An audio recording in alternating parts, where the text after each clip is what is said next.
So it's 2019, and I have been thinking a lot about my comic book collection. More importantly, my approach to comic book collecting in 2019 versus 2018. And my thinking has been evolving. And so I want to share with you guys my resolutions for this year. If you want to know where my head is, stay tuned to this video. This content is sponsored by BCW Supplies. Visit them at bcwsupplies.com. Reggie here, your friendly neighborhood bodybuilder and comic book collector, and I want to welcome you to another one of my videos. In this video, we are going to talk about resolutions, specifically comic book resolutions. And I have been thinking a lot about my collection and my collecting habits. And I've been evaluating what it is that I was doing in 2018 and how I might want to do things differently in 2019. And so I've been thinking a lot about this, like over the last, 3 to 4 weeks, as I was approaching 2019, and certainly now that I'm in 2019, I've been kind of asking myself, what am I going to do differently? And so I want to walk you guys through where my head is. And as you listen to this isn't really me saying you should do this or that, or you should think differently or that. I am saying these are some resolutions that I am trying to make for myself and hold myself to based upon what I saw in 2018, right? And if there's something here that resonates with you, great. I think that is wonderful. And I definitely encourage you to, speak on some of this in the comment section if there's something that you hear that you like or whatever it happens to be. I would also say to stay tuned to the end of the video because I'm actually going to be giving some shout outs to some new subscribers to the channel. So definitely stay tuned to that. So the first thing that I want to do in 2019, or I should say over the course of 2019, what I want to do is to focus more on quality versus quantity. And I say that because in 2018, I was really focused on buying, like aggressive buying, certainly in the first half of 2018. That was my mission, right? I felt like I was playing catch up, especially in the first half of the year because I was just back to comics. There were so many amazing keys, so many amazing books that I had always wanted, but never went after. And so once I came back, I was like, I am getting these books. I am getting every single book. And so that's what I did. I bought up a ton of books. In the second half of the year, I think I got a little smarter and I slowed down my buying a little bit. I refined some things. I focused on some different things than in the first half of the year. And I would say I got smarter over the course of the year. And now that I'm in, 2019 and I've been able to pick up so many of the books that I've always wanted, right? And you see many of them on the wall behind me, right? Because, people see that wall and people may assume that I've had these books for long periods of time. And the truth is that I haven't. I actually, when I started 2018, I didn't have hardly any of those books that are back there, maybe 1 or 2 of them from my childhood, but that was pretty much it, right? So 18 was about playing catch up.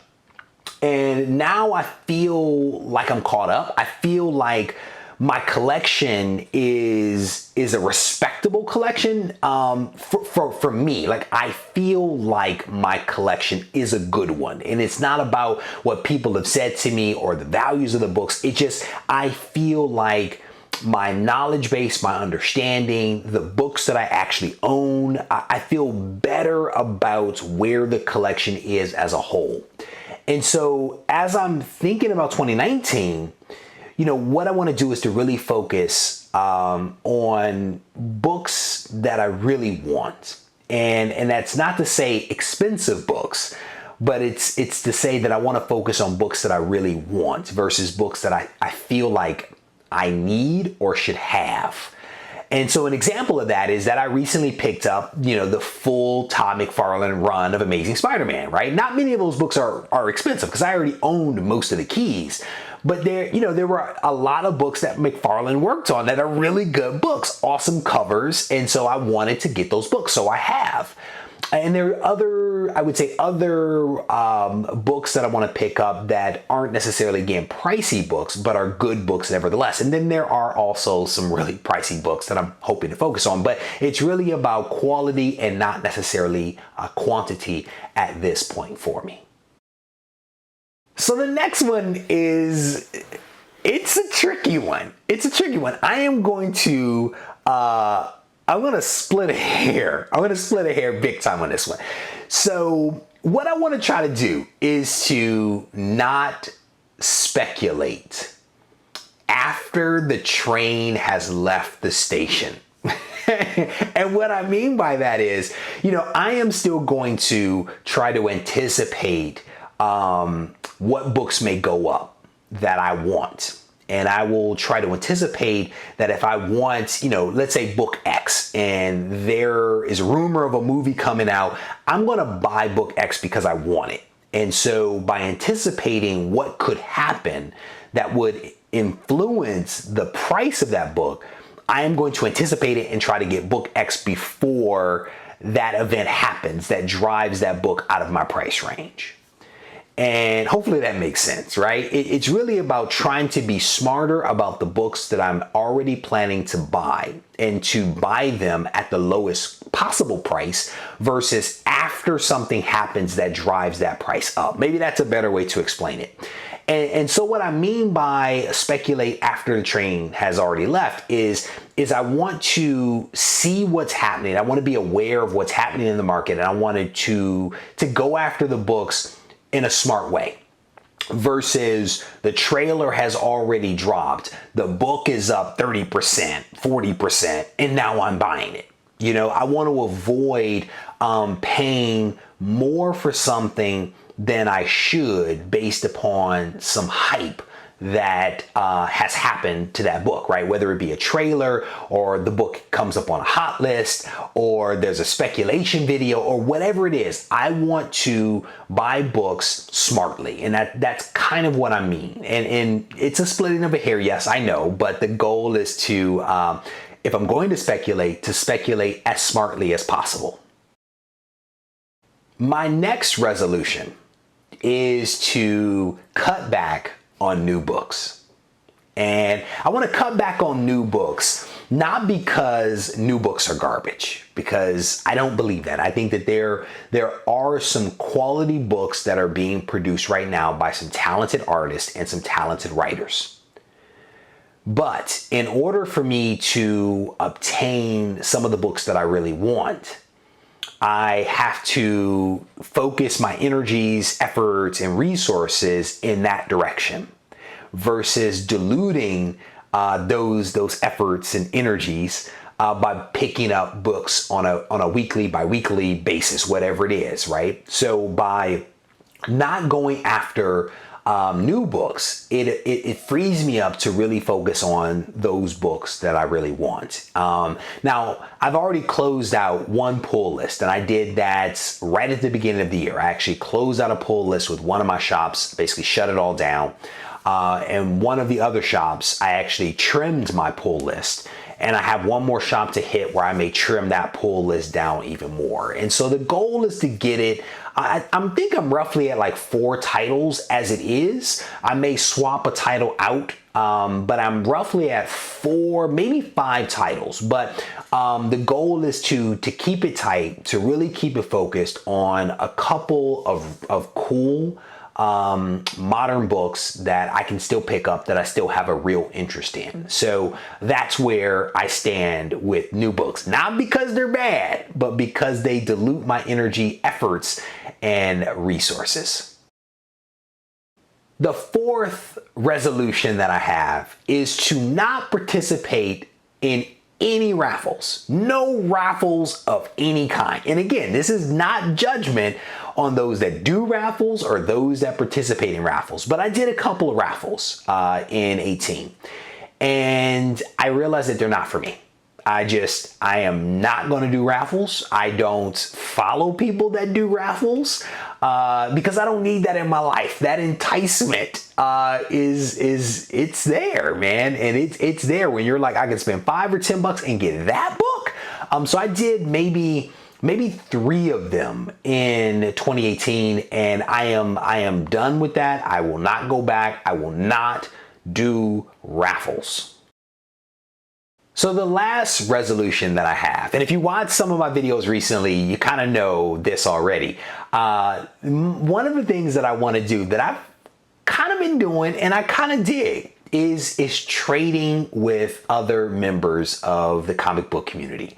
As I mentioned, I had an opportunity to make a huge dent in my Amazing Spider-Man run because of the comic book community. With like the Todd McFarlane run, I put up a couple of posts on Instagram. Guys responded immediately. We worked some nice deals where people got some great books that they needed. I got some great books and ended up wrapping up my run. And through the community, I'm actually closing another major gap in my Amazing Spider-Man run because I put it out there that I needed a couple of more books. People responded, and I was able to fill several additional gaps in my collection. And I think trading is something that I kind of have thought about. I've considered it, but never really did it. And so the Todd McFarlane trade that I did, or trades that I did, kind of helped me expose myself to what it's like to do a trade and how to do a trade. And that gave me the motivation to do a couple more recently, and is motivating me to do even more into the future. So my hope is to start doing more trades with more people, because it's actually pretty cool to do it. So there you have it. Those are essentially my resolutions for 2019. This list could have been a lot longer, but it's one of those things that, you know, if you have this massive list, it becomes really hard to hold yourself to it. So I kind of limited myself to a handful of things that I think that I can do, things that I can stand by, things that I think are going to make me a better collector, and also improve my collection as a whole. So if you guys see me deviating from my resolution, I want you guys to hold me accountable, but I feel pretty good about where this list is. And so the question that I have for you is, have you guys done resolutions for yourself as it relates to comic books, right? And if so, what are the resolutions that you set out for yourself, and how are you tracking against them, right? Because it's one of those things like with fitness where, you know, the first 3 weeks of January, everybody is in the gym, everybody's working out, every treadmill, every machine is full. And then by like February, it's a ghost town. So I'm curious, if you've made some resolutions for yourself as they relate to comic books, how well are you doing? Well, what are they? How well are you doing? And do you think that you're going to be successful? My hope is that things are going incredibly well. As always, guys, I want to thank you for taking the time to watch this video. I hope that you enjoyed it.